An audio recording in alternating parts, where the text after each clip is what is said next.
let's talk about the Exocad workflow for immediate temporary prosthetics with OPTISPLINT.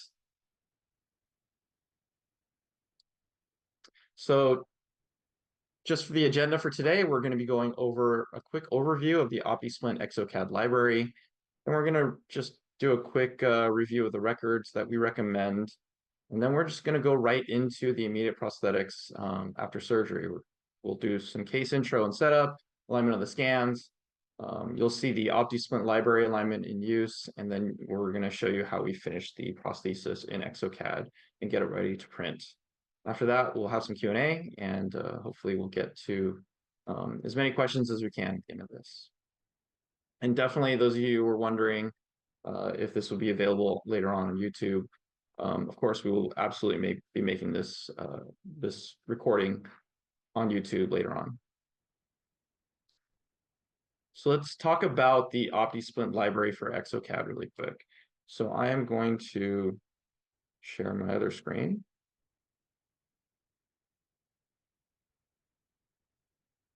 So this is kind of what you would see if you are designing a case in Exocad, right?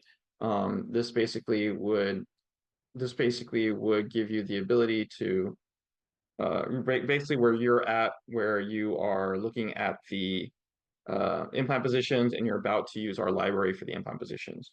What I kind of wanted to go through was basically what libraries are available to you when you download our library from our website. And these are the three libraries that you would be getting from our website. After this, I'll show you guys how to get it and where to install it. But I really wanted to quickly go over the three different libraries that you would get when you download our libraries from our website and our store. I'm going to start with the HCAP alignment library right here. And basically, the purpose of this library is to give you the ability and some versatility in converting the OptiSplint scan bodies to any healing cap that you might be scanning with the tissue. So we do offer our great multi-unit scan caps that would normally make it very easy for you to align the OptiSplint scan bodies to the tissue scan. But let's say you either did a reline impression with some healing caps, or if you didn't have those multi-unit scan caps, or it wasn't convenient to use those multi-unit scan caps, and you wanted to use the OEM scan caps of the implant system that you were already using. And so we have some options here from Nobel to BioHorizons, Neodent, and Straumann even, and Norris. But this gives you some options in terms of healing caps that you could align to or convert the OptiSplint scan to. And some of you might even have some libraries that are associated with those healing caps. So being able to do this is a very valuable part of the library. So basically, let's say you wanted to use the Neodent healing caps, you would select that first. And then you could even select whether you want the older style, the stepped healing caps to pop up, or if you want the rounded. I think the newer rounded is the ones that are going to be more common. And you're going to see this error message just because like we upload our library much more often than we upload them to Exocad. So just in the interest of time, we often just make them in that way. So basically, we're going to start with aligning the implant positions here. I'm going to show you what it looks like and where to find the the healing caps once you've aligned all the implant positions. So I'm just going to align these really quick. Let's do a best fit match.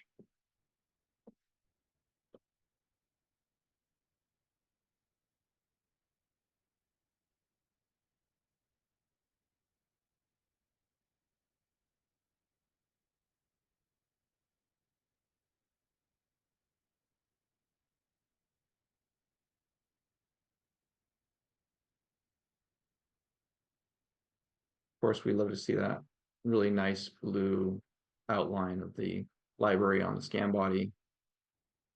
And then once you align all the implant positions, what happens is you'll get a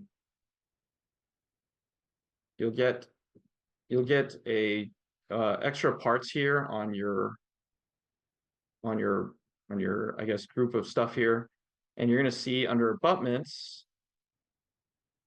you have the tie base preform, and that is basically the healing caps that you are trying to pull in. And now you can see in place of the OPTISPLINT scan bodies, we now have the healing caps in the positions of where the OPTISPLINT scan tells them your implants are. So you can use these healing caps to align the tissue scans. You can use these to, and you can see there's, this one was a neodyne case. You could see the tissue scan could be aligned here with these healing caps to get them into the right, three-dimensional position. But basically, this allows you to do that. Okay. So I'm going to go back. And I wanted to show you the other two libraries that are available to you. We have the intraoral scanner library and the desktop library. So very quickly, the desktop library is basically when you're ready for a final. So when we did our webinar last time, we did it based on prosthetics for final. Let's say the OptiSplint was shipped to the lab and the lab was able to scan it in their desktop scanner. That means they're scanning these scan bodies at 10 microns of accuracy. You're going to get a very, very accurate scan of the implant positions in the mouth from that desktop scan. So you can actually mill prosthetics and other devices for that patient at a very, very high accuracy. So the libraries that we make available with this are OEM libraries. They're basically, we pull them directly from the OEM manufacturers. So for example, the Straumann variobase abutment, the library geometry is that OEM library geometry with a very small cement gap of about 20 to 30 microns. So this is basically what you have there. And then, of course, all of the direct to MUA, let's say we did a Nobel Biocare, we used the universal tie base. Let's say we wanted to do the direct to MUA. What you'll see here is a bar geometry, a direct to MUA titanium bar geometry where you're actually going to get basically your normal geometries for the bar. And so that's kind of the purpose of this library, the desktop scanner library, is to give you libraries that you would only use when the OptiSplint is scanned outside the mouth in a desktop scanner at a very, very high accuracy in order to be able to use this library. You wouldn't want to use it on an intraoral scan, especially, or even an intraoral scanner outside the mouth necessarily. You're just not, the accuracy is not as reliable in that situation as a desktop scan. Now, of course, in the case of what we're doing today with the surgical scans and the surgical cases, immediate prosthetics, and we're printing, there's a lot more error when you're printing a prosthesis, when you're manufacturing it in that way. And so we wanted to give you some versatility in being able to use tie bases if you want to, or go direct to MUA with a desk screw or a vortex screw or something like that. This would give you the ability to use these libraries. And with these tie bases, it is a little bit different.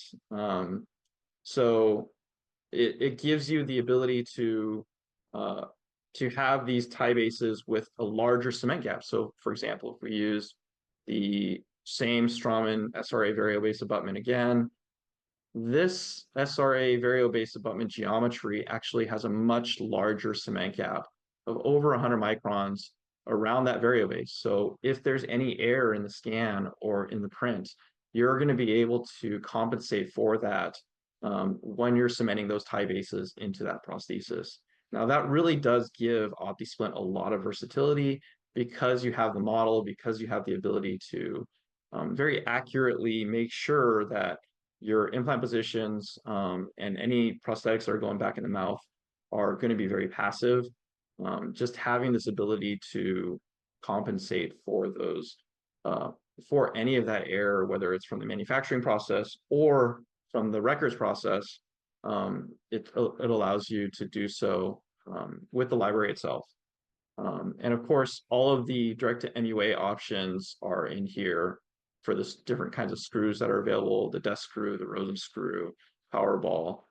We even have a Straumann library, SRA library, um, uh, for Straumann, so you can actually use the desk screw with Straumann SRAs, which are a little bit lower.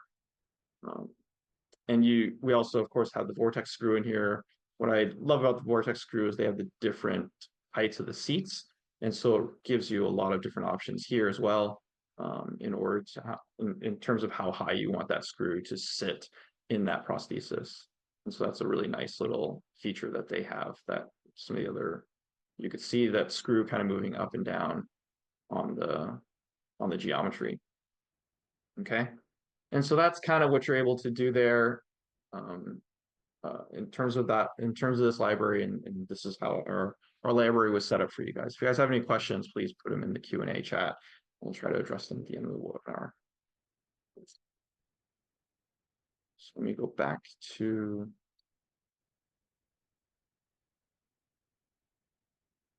presentation here. So I want to give you a quick, I want to kind of show you guys how you can download our library. You don't necessarily want to download our library on Exocad's website. We don't update that library nearly as often as we do on our own website. So you would want to download our library from our web shop at digitalarches.com. If you click on OptiSplint, you will find our Exocad library right at the end of that web store. Once you've downloaded them and provided all the information in order to do so, what you're going to want to do is you're going to want to there's going to be 3 folders in there in the zip file. And you're going to want to drag and drop those 3 folders into the implant directory in your Exocad directory. So usually Exocad directory is found in the program files, in your C drive. You'll go from that Exocad directly to the Dental CAD app, and then you look for a library directory and then an implant directory. And that's where you're going to drag and drop those 3 folders in order for our library to show up in your Exocad. Now, there has been some issues lately where somebody might have a new installation of Exocad that does require the FDA. These libraries that we've updated more recently do not have the ability to be pulled up in those softwares, so that you do have to find an alternative way to get maybe an older version or an international version in order to pull up these libraries. And you could certainly give us a call. We can help you with that if you have any of those issues. We are working on a library that would have no problems getting pulled up either way. All right. So if you guys have any other questions regarding the library, please, again, put them in the Q&A screen. So let's talk about really quick the pre-op records. Just wanted to remind you, we've had some other webinars in the past, but it's always good to go over the pre-op work, or just to review the pre-op records that are required, whether you're a surgeon or a lab technician or a restorative dentist. Everybody does need to know what pre-op records are required and needed for a digital full arch case. And those 4 are the face, the bite, the tissue, and the implants. It's always important to have an idea and a plan for how you're going to align all of these different pieces of pre-op records and how you're going to be getting them, whether it's when the patient's in the chair and ready for the final, or during surgery. And of course, today we're going to be talking about the alignment scans that you're going to be required in Exocad. We talked about it a little bit when we went over the surgical workflow, and you can find that on our YouTube channel as well. But it's so important to remember these pre-op records and make sure that you have them top of mind anytime you're getting into these cases. So without further ado, I wanted to kind of get into the fusion workflow for immediate prosthetics after surgery. Fusion workflow is kind of our branding for the digital workflow for full arch, because we have an analog and digital workflow. It gives kind of the versatility of both and the benefits of both. But we start with case intro and setup. Our team created a video that I'm just going to play for you guys.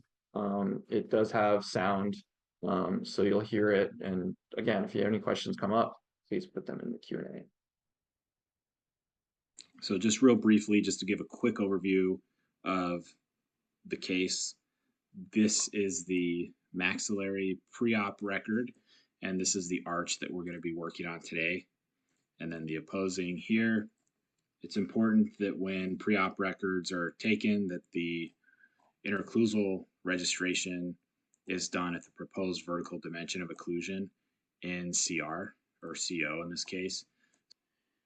We also have a Pontic wax up that's been designed in Exocad previous to the day of surgery. And this is essentially a printable manifold file that only needs the implant connections attached to it. So all of the design, not all of it, but most of the design work is completed before surgery day. So before the patient comes in for extractions, implants placed, this Pontic wax up is completed and in alignment to the pre-op records.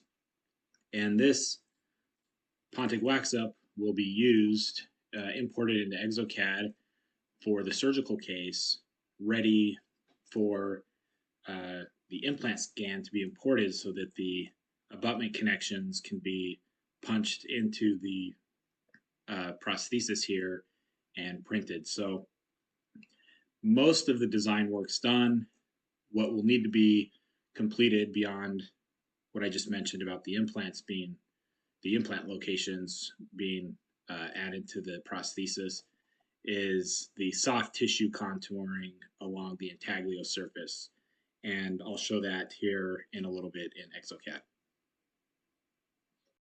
Also, this wax up was done using, the wax up's done using photos, intraoral photos, extraoral photos, in some situations, 3D face scan. And so all that's done with at the time that the pre-op scans are made. And so the wax up's done, with all of that data. And that's a lecture for another time. But essentially everything's done beforehand, ready to go for a day of surgery. We'll jump over to Exocad now. We want to set up the case. It's going to be a maxillary all on 4. So here I have it set up already where our implant locations are going to be. We're going to be using this anatomic wax up under digital copy milling. We're going to want a screw retained prosthesis with a separate scan body scan, which is this green one here. You don't want it as the scan body in the main scan because that would be more if you're scanning the OptiSplint intraorally and capturing your tissue simultaneously, which you can do, but it requires a bit more trimming of the scan in Exocad a little bit later, so it just kind of lengthens the process, and that's also very difficult during surgeries to do that. So we recommend doing a separate scan body scan, which will be the OptiSplint being scanned outside the mouth as a separate scan, and then we have some intraoral scans that we're going to do as part of obtaining tissue contouring and for scan alignments. And I'll show you the scans necessary to do that. So we do have a pre-op model we want to import, and then we have a wax up already designed. So before surgery, it can be very helpful to have your diagnostic wax up completed and completed in a way that it is actually a printable file, and all it's missing are the screw channels and implant connections, or abutment connections in this case. So everything is done in the proper vertical dimension in CO, and the wax up is done with those scans and prepped, and we are going to import those into the case or into Exocad before we even start the surgery. So we'll have Exocad ready to go. The case is imported. We have a full Pontic wax up completed, and we're just waiting on the surgical scans of the implants to punch the holes through the prosthesis and get it ready for printing. So it just helps things go a little bit more efficiently. So we've got a 3D print selected here, screw retain, scan body scan, pre-op model, and then we want to click no on design wax up because it's already designed, and we're going to import that design, and then design virtual gingiva, no, because that's already been done in the wax up phase. So we'll go ahead and do this. Two stone models in occlusion is my go-to. Hit save, and then have at least one opposing tooth selected, and then we can start designing.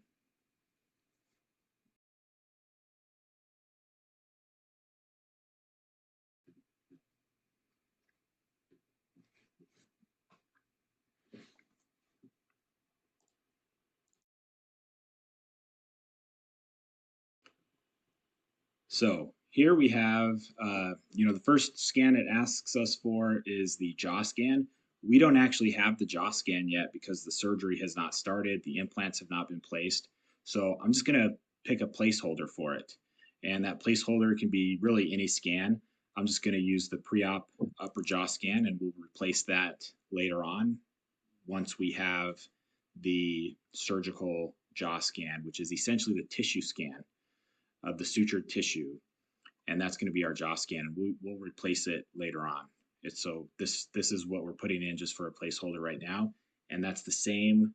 The same goes for the scan marker scan.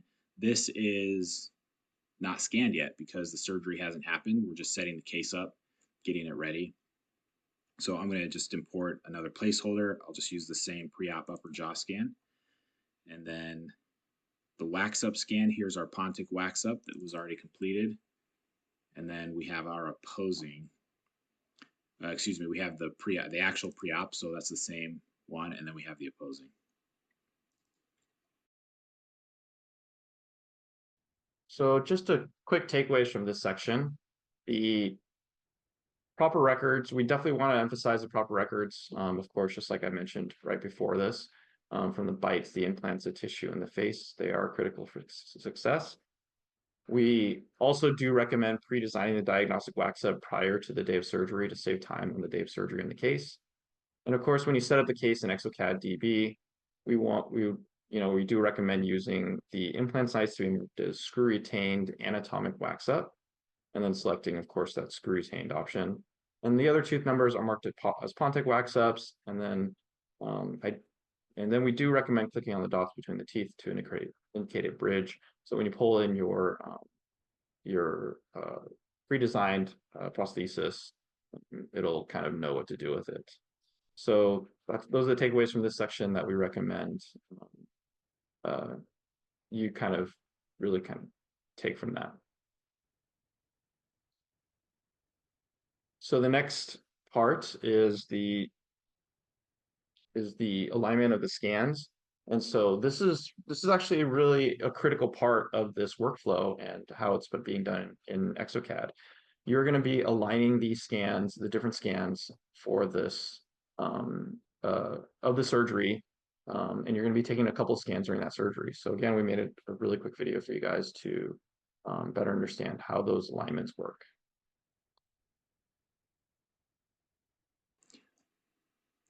Our scan data orientation, we always want it to be for the maxillary, looking straight down on the occlusal table. And for a double arch or a mandibular case, if this were the mandibular arch, well, let me just pull that one in to show you. If this were going to be a mandibular all on four, we would want the scan data orientation like this, looking down on the occlusal table, but with the jaw pointing downwards. If you're doing a double jaw, upper and lower, it's going to be the exact same thing as with the mandible. You're going to be having the mandibular facing down like this.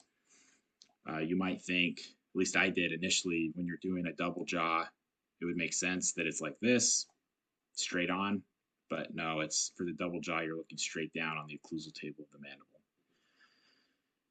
So since we're doing the maxillary, we're going to do our scan data orientation like this, and we're going to hit next, and that locks in the orientation.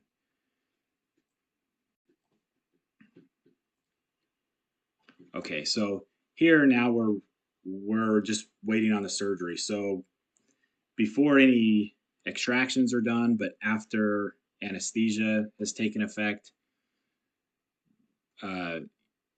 We need a fiducial marker placed, and that fiducial marker will stay in place throughout the surgery and act as an alignment marker for all subsequent scans.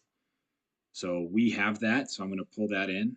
I'm going to go to expert mode here, tools, and add remove mesh, and we're going to pull in a generic visualization mesh here. And this scan is purely for alignment purposes. The software doesn't need it for any sort of design reasons, so we're just going to import the surgical scan with the arch tracer. So this is arch tracer with teeth. This is the first scan you do before removing any teeth or flapping. There are workflows where you flap and then place the arch tracer on the bone, and you can do your final scans before suturing and start designing before suturing. But to keep things simple, we're going to show kind of the most simple workflow, the easiest to understand, and that is this one here. So you can see this scan. It's essentially the same as the pre-op scan, but now we have this arch tracer that's been placed in the palate. For mandibular cases, arch tracers can be placed in the retromolar pads or at the midline, in the anterior mandible. Wherever you're not going to be placing implants, you can essentially, or reducing bone. Placing implants or reducing bone, you can place an arch tracer in that location. So I'm going to remove the lower here so we can see a little bit better. So I'm going to align this scan here to the pre-op scan, the pre-op records where everything's already kind of in alignment to the wax up. And I'm going to use all this scan data on the teeth themselves for alignment.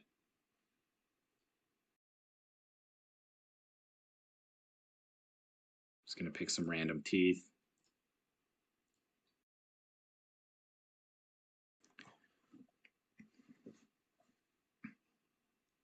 So as we know, soft tissue is not quite as stable as hard tissue or consistent over time. So what I'm going to do is see how close of an alignment this is. And the software is using basically all the scan data between the two scans. And we can see that there is some good alignment on these. And honestly, this would probably be plenty accurate. But just to show real quick how we can do it a little bit better, after we have our point alignment, I am going to click this box here, and it says matching exclude selected parts. So nothing's selected right now, so it's still not excluding anywhere. So I'm going to invert the markings. Now everything is selected, so everything's excluded. So this would not be able to do an alignment. But what I'm going to do is hit shift and left click, and I'm going to unselect the teeth. And this is going to tell the software to only use these unselected areas for alignment.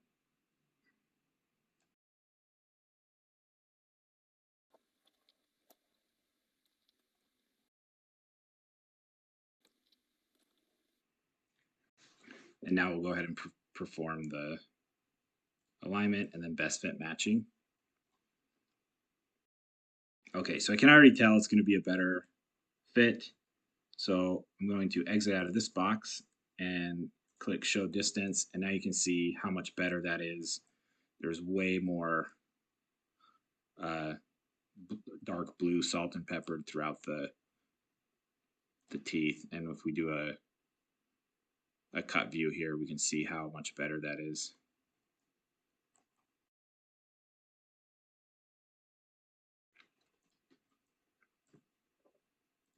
Okay, so that's kind of step number one during the surgery. Now we're just hanging out in Exocad while the teeth are extracted, bone is reduced, the 4 implants are placed, multi-unit abutments are placed, and then an OPTISPLINT is assembled. And that OPTISPLINT is assembled intraorally and then removed and scanned with an intraoral scanner extraorally on the scan plate, or even better, put in a desktop scanner for more accuracy. And it's so much easier during surgery with a lot of blood, saliva, and things like that to be able to scan these things extraorally. If using an intraoral scan, it's going to be that much more accurate because the scan bodies are cleaned and dried. And then, of course, if it's done in a desktop scanner, you get the accuracy of a desktop scanner. So once that's done, then the multi-unit abutment healing caps are put in place on the abutments, and suturing is completed. After the suturing is completed, then an intraoral scan of the soft tissue and the scan caps is completed. And that is the next scan we're going to import. So I'm going to go ahead and add another mesh, and that is going to be the actual jaw scan. So I'm going to just click extra jaw scan here, and we're going to load this one right here, MUA scan cap and tissue scan.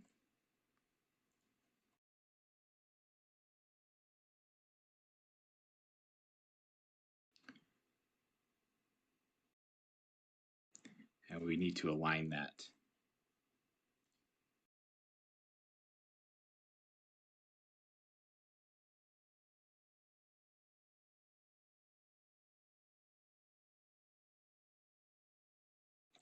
But if we go back to Wizard, it's probably going to have us align it to this one.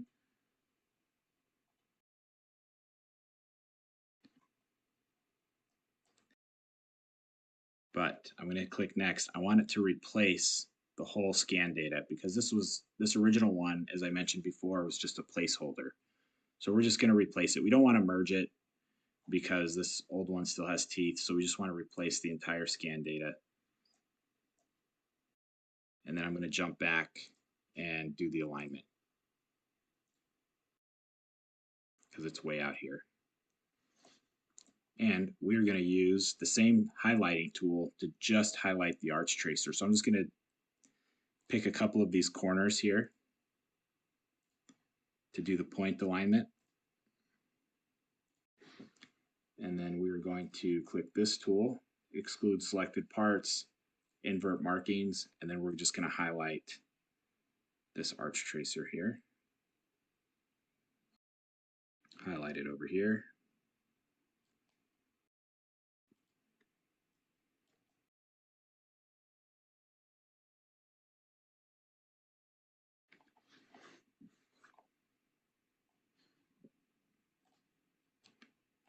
And now we can show how good of an alignment that is with all the dark blue.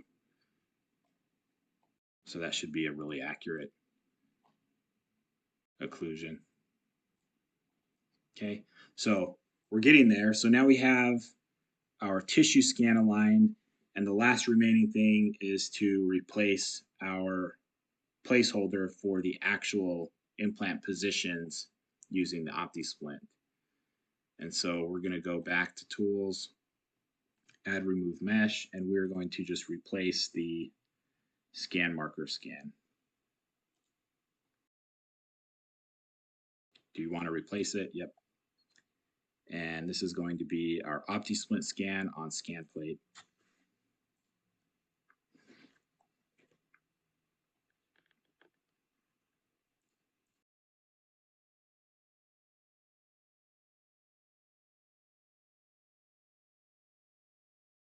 And I'm just going to orient it in the similar position as the jaw scan with the multi-unit abutment scan caps, just for ease of alignment. So essentially these scan caps are the same geometry as the buccal or facial half of the actual OptiSplint scan bodies.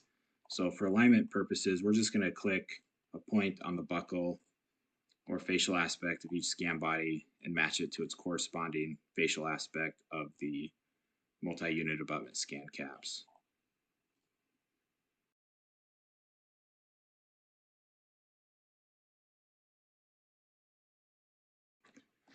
And for best alignment, again, we're going to use this. It might not need it in this case, but I'm going to do it anyways because it doesn't hurt, and if anything, it helps the accuracy of the alignment.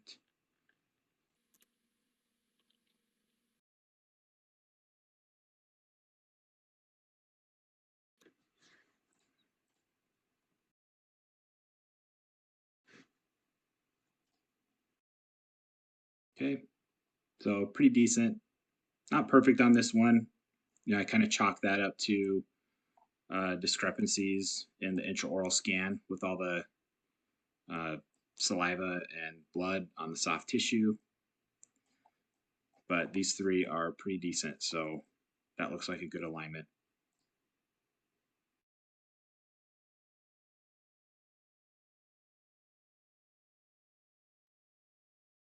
Okay, so that is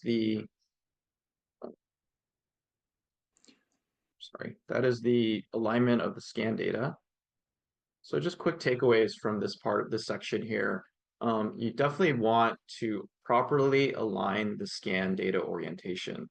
This is so critical. One of the questions here was asking about how do we align the implant positions without the scan body libraries going off in random directions. This is the reason why those scan bodies or libraries are going off in random directions. It's because uh, the the jaw scan is not aligned properly in Exocad, and that and therefore you're going to have these um, uh, scan bodies kind of moving off in random directions that you don't want them to go in. So it's so important to properly align scan data orientation. For maxillary case, just like you saw here, the case that we were showing, you want the arch to be pointing up, and you want to be looking down straight at the occlusal table at maxilla. But for a mandibular case or a double arch, in contrast, the arch should be pointed down and you should be looking straight down the occlusal table of the mandible. So this is very, very critical in making sure that you're going to be able to align the implant positions easily without having to go back and forth and wonder why things aren't aligning at all. You also want to import your surgical alignment scans um, as generic visualization meshes. Those will make it a little easier for you to bring those in. Don't forget to bring in your OPTISPLINT scan as the scan marker scan so that you can use that to align your implant positions. And of course, we highly recommend you scan the OptiSplint outside the mouth, ideally in a desktop scanner if you can, but at the bare minimum, scanning it on one of our scan plates that are available on our web store. And you notice he used that function in Exocad that is so useful, matching extrude select parts. This gives you the ability to really kind of hone in on the specific common data that the two pieces or the two three-dimensional STL files have in common, and it would force uh, um, the alignment tool to only align that in the right data, in the right orientation. And what's really nice about our arch tracers is that they are directional. So even with just one arch tracer, when you're aligning it when you're aligning it using this match extrude select parts, and you're only highlighting the arch tracer on both scans, you're going to get aligned in the proper direction, in the proper orientation, and in the proper three-dimensional file or a three-dimensional coordinate system. So really quickly, you'll see him, another video here of him aligning the OPTISPLINT library alignment. And you're going to see again just how really nicely those libraries align with our scan bodies when they're scanned. And this, I believe, was an intraoral scan on the plates. You really do get a really, really nice, very accurate scan of those or alignment of those scan bodies. So now we have everything aligned. Implants are in place in relation to our proposed wax up. And we can move forward with adding our connection geometries and screw channels. Keep in mind, when you do the wax up, it's good to have this thing over contoured. You can see how much is going to be cut off, but it's easier just to cut off extra than go through and have to add more. So I make these things, I make the Pontic wax up extra thick. It's hard to know exactly how much bone reduction is going to be done. If you're doing guided surgery and you're using your bone reduction guide instead of the arch tracer, then you do know a little bit better how much bone reduction you're going to be doing, and you can get your Pontic wax up to be a little bit closer. But when freehanding things, the arch tracer is great for alignment in freehanding, and I just bulk up the intaglio of the wax up just so we can cut more off and not have to add any. So we're just going to jump back now to the wizard aspect and start adding our implants. So we're going to use the digital arches immediate load library.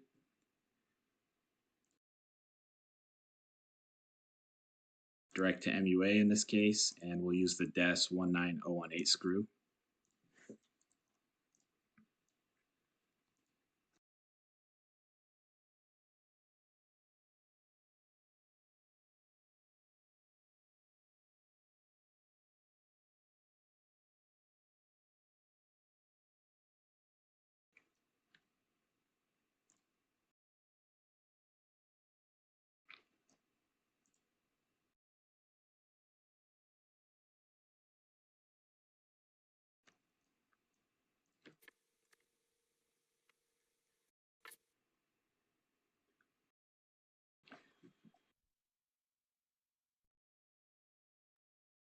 All right, so that is the So now we have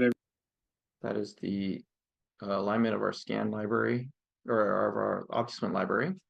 Just really quick takeaways from this. We always recommend making that Pontic wax up a bit bulkier on the intaglio. One of you guys had a question regarding, um, you know, what kind of wax up you guys should prepare ahead of time. You do want something that's very anatomic, and you do want to make it a little bit bulkier on the intaglio surface because it is actually a lot easier to remove and adapt to gingiva than add an exocad.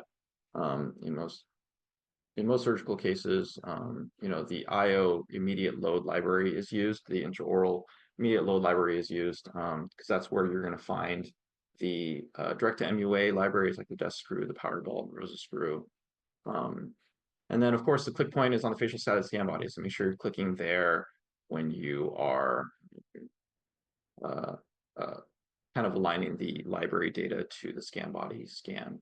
And of course, like we always mention the reason why he didn't actually need to use a slider, for example, and this is one of the questions in the Q&A. The reason why he didn't need to use a slider is because he scanned the OptiSplint jig outside the mouth. Everything's dry, everything's clean, there's no blood there, to kind of disrupt the scan. And so when you scan the jig when it's that clean or sprayed or something like that, you really don't need to use the slider much because the library is going to match right to it. When you do scan it in the mouth and you have the tissue and you have the blood and you have the saliva all over the scan bodies, it really does kind of take away from the accuracy of the alignments, and it prevents you from getting a really nice alignment when you're just clicking on the click point, and you do have to use those sliders a bit more to get a better alignment. So really just another case for scanning outside the mouth, the OptiSplint jig, and not scanning it inside the mouth. And then this is the final part of this of these videos. We're going to show you how we finish the prosthesis and get it ready for printing once the implant positions are in the prosthesis.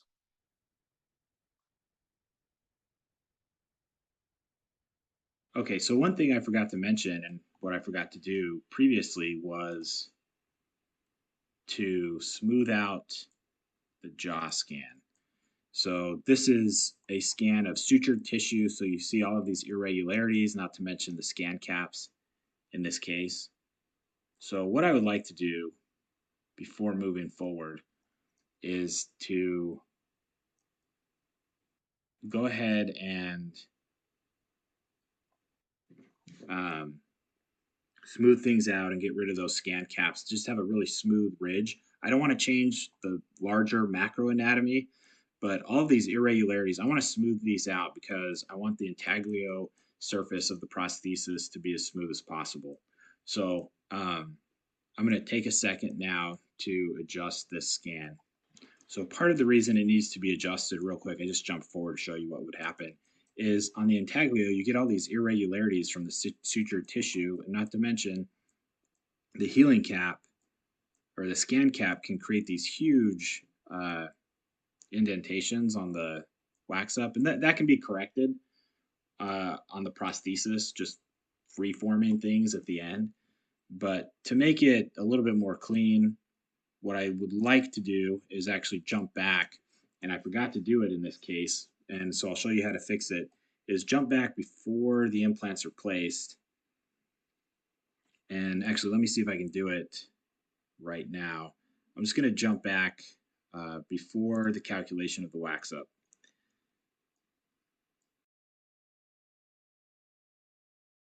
So I'm going to jump to expert mode.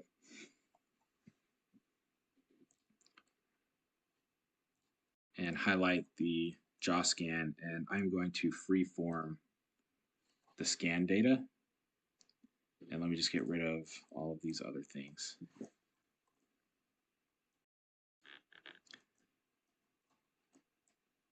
So I'm going to just smooth everything and make this brush pretty large. And I'll hit Shift and left click and just get rid of these things here. And get rid of all the small irregular anatomy. What's most critical about the scan is just showing us the height of the tissue right here. It's okay to put a little bit of pressure on, that's fine.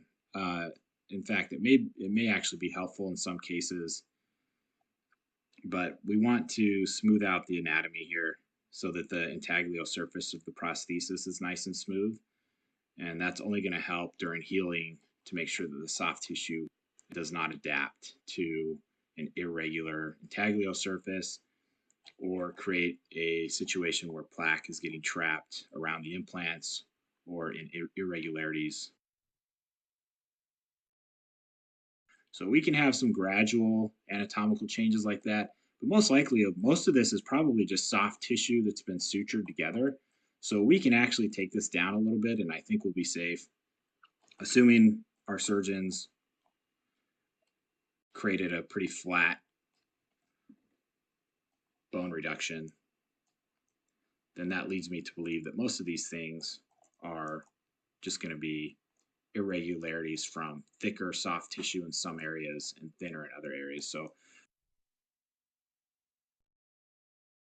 I don't want to reduce it too much because then it might be difficult to screw into place due to thick tissue impingement, but I think this should be fine. So I haven't really reduced it too much.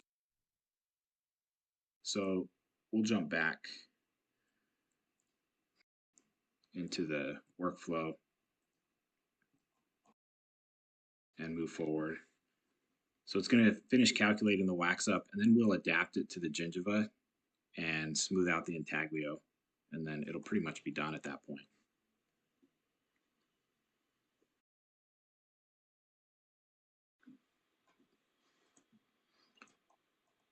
Okay, so we see all this contour pushing through the tissue scan. So we're going to go to adapt and just adapt to gingiva. It's going to remove all of that, but it's going to leave us with a ridge lap, which obviously we don't want. That's one of the worst things you can do with full arch is create any sort of ridge lap because it becomes a food trap and can lead to implant loss. So I'm going to make this more opaque. So you see all this ridge lap area, we want to smooth that out. So same thing, to move fast, I'm going to increase the strength, make the brush size pretty large, and hit shift while I'm smoothing, and it's going to go pretty quick.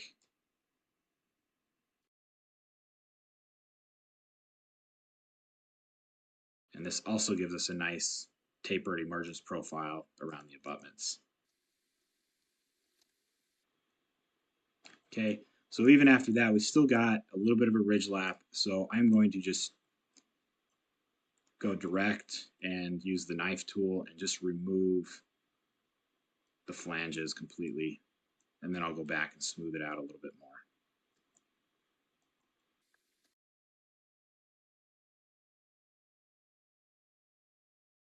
keep in mind, I'm not designing things a lot, so there may be faster ways to do this.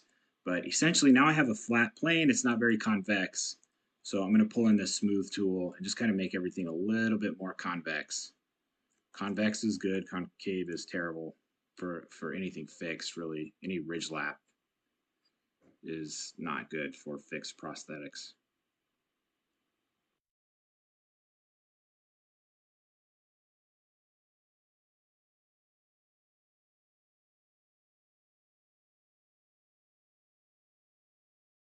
I'll often do so. This one's kind of set up to be stained and glazed with Opti glaze or whichever your preferred pink glaze is for your tissue. I'll often actually have a 1 millimeter or so cut back on the facial, and then I just use pink annex gum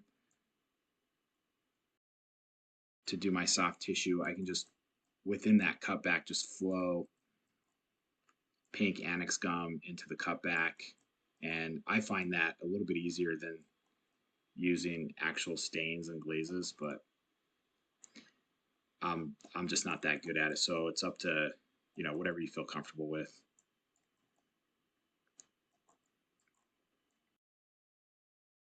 So yeah, that's it. So we're just gonna go ahead and complete this. You can see that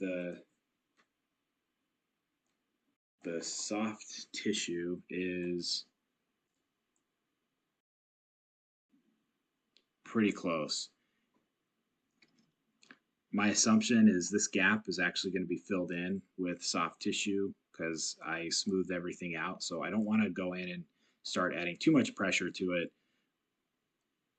And once everything heals, most likely the soft tissue will heal against this smooth surface and subsequently also be smooth, so that at the time of final records, we have a nice tissue contour to work off of for the final prosthetic that will be very hygienic. If it's not, then during the prototype phase, you might want to work on tissue contouring. But usually for full arch, that's not really that necessary. I'll do it sometimes to create some hygiene space for brushes, things like that, but it all depends on the situation.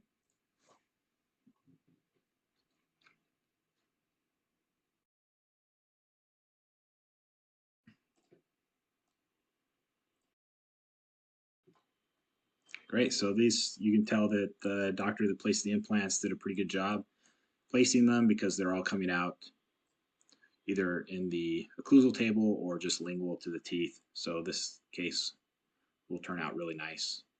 So that's it. And then that's exported and printed.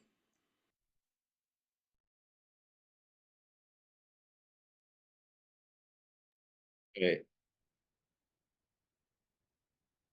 So just to really recap the takeaways from this section, we do want to smooth out the jaw scan prior to calculating the wax up after the OptiSplint library is used.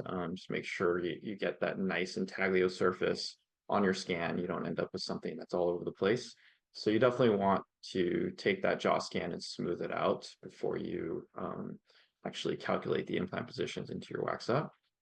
The adapted gingival function is what we typically use to cut the wax up to the height of the tissue initially before we start kind of cleaning up the prosthesis. That's gonna do it the quickest. Sometimes you'll end up with a ridge lap, um, uh, but you definitely want to remove any ridge laps or anything like that out of the prosthesis, because anything, like you said, convex is good and concave is bad. It's going to leave a food trap.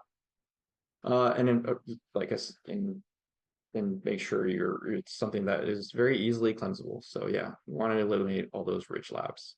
And really, that's the end of we're coming kind of towards the end of this webinar. I really want to say thank you to my good friends. My good friends, actually, Dr. Ryan Dunlop for providing the photos, Dr. Bradley Harmon for providing the digital files for this case on a case that he did recently with OptiSplint and Arch Tracer. He did such a good job of that surgery, and it really provided us with the records that we needed for this webinar, and allowed us to be able to bring this to you. So I definitely want to say thank you to them, and also Dr. E He did a case very recently with Autumn, and he was able to share some of his photos as well with us for this webinar. So I just want to shout out to him as well and say thank you for sharing those with us.